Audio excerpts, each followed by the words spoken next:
নমস্কার বন্ধুরা, সবাই কেমন আছেন? আশা করি খুব ভালো আছেন। আপনাদের আশীর্বাদে আমিও খুব ভালো আছি। কাকুলির আরেকটি নতুন ব্লগে আপনাদের স্বাগত জানাই। চলে আসুন আমার বাগানে। আমার বাগানে আজকে নয়ন তারায় পুরো ভরে উঠেছে। যেমনি তার নয়ন, তেমনি তার তারা, তেমনি তার কালার। আর এখানে দেখুন, বাগানে এসে দেখি কি, ওই যে পাশে দেখতে পাচ্ছেন পেয়ারা গাছটা, পেয়ারা গাছটার মধ্যে দুটো টিয়া পাখি এসছে। এই টিয়া পাখিটা প্রতিদিন সকালে একবার আসে, আরেকবার আসে হচ্ছে বিকেলবেলা, এই 4টে 4:30 সময়। আমি এগুলো উপভোগ করি আমার ছাদ থেকে। তো পেয়ারাগুলো খাচ্ছে। পেয়ারা গাছটার মধ্যে পেয়ারাও হয়েছে অঝরে। হয়তো এদের জন্যই পেয়ারাটা হয়েছে অঝরে, তাই পেয়ারা খাচ্ছে। ওই দেখুন উড়ে চলে গেল। এগুলো দেখতে কার না ভালো লাগে বলুন? চলুন, এইসব দৃশ্য দেখতে দেখতে আমার কখন যে সময় কেটে যায় আমি কাজ করে কুলি করতে পারি না, জানেন? মানে বলছি না, ছাদে দাঁড়ালে 10 থেকে 15 মিনিট খালি আটকে থাকবো আশেপাশের চারিদিকের প্রাকৃতিক দৃশ্য দেখতে দেখতে। তো এখন আসুন আসুন বাগান থেকে লঙ্কা তুলব। লঙ্কার প্রচুর দাম। বর্ষাকালে লঙ্কার দাম সব সময় বেশি হয়, তো এই বছরও লঙ্কা, এই বছর তো অঝরে বৃষ্টি পড়ছে। আর আমার বাগানে লঙ্কার ভ্যারাইটি দেখুন, 3-4 রকমের লঙ্কার ভ্যারাইটি নিয়েছি। এই লঙ্কাতেই আমার সব রান্না হয়ে যাবে। লঙ্কাগুলো যেমনি ঝাল, মানে আমি যেমনি ঝাল, আমার লঙ্কাগুলো সেমনি হয়েছে ঝাল। জানি না কেন এটা মিল হয়ে গেল এত, জানেন? চলুন এবার রান্না করে নিই। রান্না কি করব আজকে দেখলেন তো। বাজার থেকে এনেছে মাথা, একটা বড় কাতলা মাথা এনেছে, আর কাতলা মাছের পেটি এনেছে। তো বহু দিন আমাদের ঘরে মুড়ি ঘন্ট খাওয়া হয় না, তো মুড়ি ঘন্ট আজকে রান্না করব। কাতলা মাছ তার জন্যই এনেছে। এখন ভেজে নিলাম উচ্ছে আর কুমড়ো। উচ্ছেটা তো ভেজে নিলাম, একটু কালো জিরে দিয়েছি, গোটা কাঁচা লঙ্কা দিয়েছি। আগে উচ্ছেগুলো কেটে নুন হলুদ মেখে রেখে দিয়েছিলাম, তাতে তেতোটা চলে গেছে। উচ্ছে আমাদের খেলে তেতো লাগে না। অনেকে বলে উচ্ছে ভালো লাগে না, আমাদের কিন্তু উচ্ছে বেশ ভালো লাগে। উচ্ছে খাওয়াও কিন্তু খুব ভালো।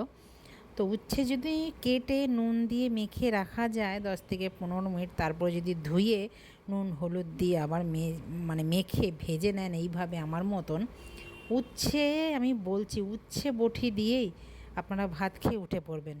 এত টেস্টি হয়, আর কোনো তরকারি আমাদের অনেক সময় লাগে না, হয়ে যায়। তো এখন দেখুন কাতলা মাছের পিসগুলো দেখেছেন, পেটিগুলো কত বড় বড়। এ তো মনে হচ্ছে বিয়ে বাড়ির রান্নার মতন কেটে নিয়ে এসছে দাদা। দাদা বাজার থেকে মাছ আনলে পরে এইরকম বড় বড় করে কেটে নিয়ে আসে। এইরকম বড় বড় মাছ মানে কি বলবো বলুন তো। আর কি রান্না করব, এরকম বড় বড় মাছ অ্যাকচুয়ালি খেতে হয় পোস্ত দিয়ে বা একটু পেঁয়াজ টিয়াজ দিয়ে রসা করে কষা করে, কিন্তু আমাদের বাড়িতে তো রসা কষা অতটা খুব একটা খাওয়া হয় না। তেল ছাড়া একটু অল্প মশলা দিয়ে আমরা খাই। আজকে তার জন্যই বানিয়ে নিচ্ছি জিরে দিয়ে ঝোল। আমি বহুবার আপনাদের সাথে শেয়ার করেছি, ভাজা জিরে কাঁচা জিরে দিয়ে একটু লঙ্কা বাটা দিয়ে এরকম পাতলা ঝোল করে নিই। পাতলা বলতে খুব একটা পাতলা না। আজকে আমি আলু দিয়েছি, আজকে আপনাদের দাদা বলেছে একটু আলু দেবে, অনেক দিন ধরে আলু খাই না। তো আলু খেয়ে দাদা হয়ে যাবে গলু গলু, তার জন্য আলু দিতে বলেছে, দিয়েছি আলু, খাবে ও শুধু আলু। তো চলুন এবার, আমার তো মাছের ঝোল হয়ে গেছে, এবার মাথাগুলো ভালো করে ভেজে নিই। নুন হলুদ আমি মেখে রেখে দিয়েছি। তারপরে 10 মিনিট হয়েছে, 10 থেকে 20 মিনিট। আজকে বৃষ্টি তো পড়ছেই, আর কি বলবো, প্রতিদিনই তো বৃষ্টি পড়ে। মাথাগুলো আমি সব একবারেই দিয়ে দিলাম, যেহেতু মুড়ি ঘন্ট রান্না করব তো তার জন্য।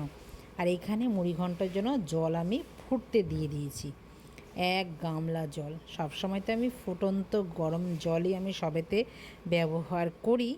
তো কেটলিটা ব্যবহার করতাম, কেটলিটা আবার সুন্দর করে গুছিয়ে রেখেছি, তো তার জন্য আর বার করলাম না, জানেন?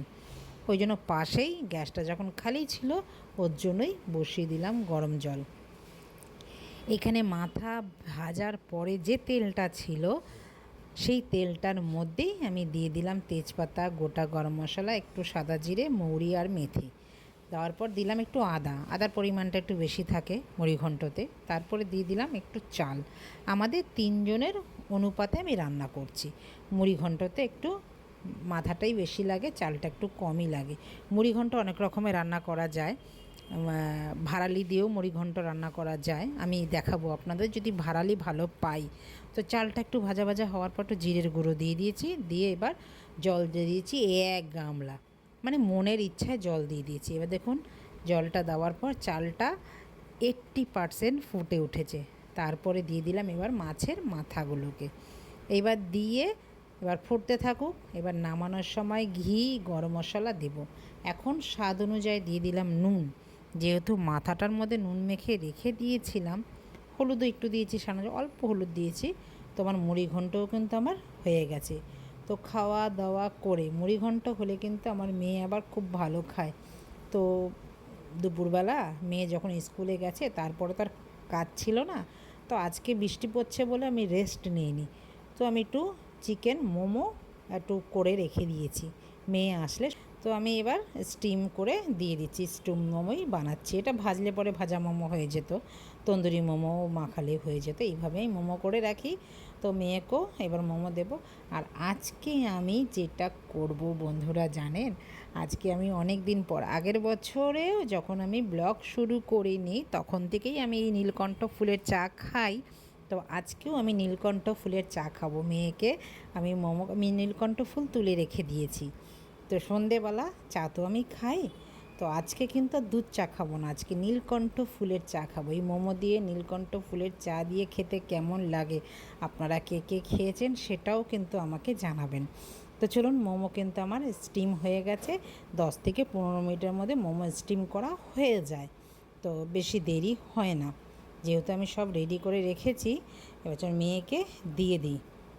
মোমোগুলো একটু বড় বড় সাইজেরই বানিয়েছি।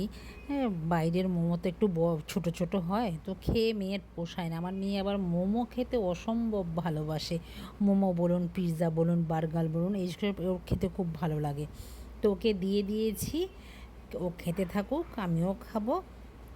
তো এবার চলুন একটু নীলকণ্ঠ ফুল ভিডিওটা তুলে রেখেছিলাম, তো আপনাদের দেখাই। নীলকণ্ঠ ফুল আমার দেখুন বাগানে এত সুন্দর নীলকণ্ঠ ফুল, আর নীলকণ্ঠ ফুলের কালারগুলো মানে কি বলবো, এত সুন্দর কালার, একদম টস টসে বেগুনি যাকে বলে, একদম একদম গাঢ় বেগুনি।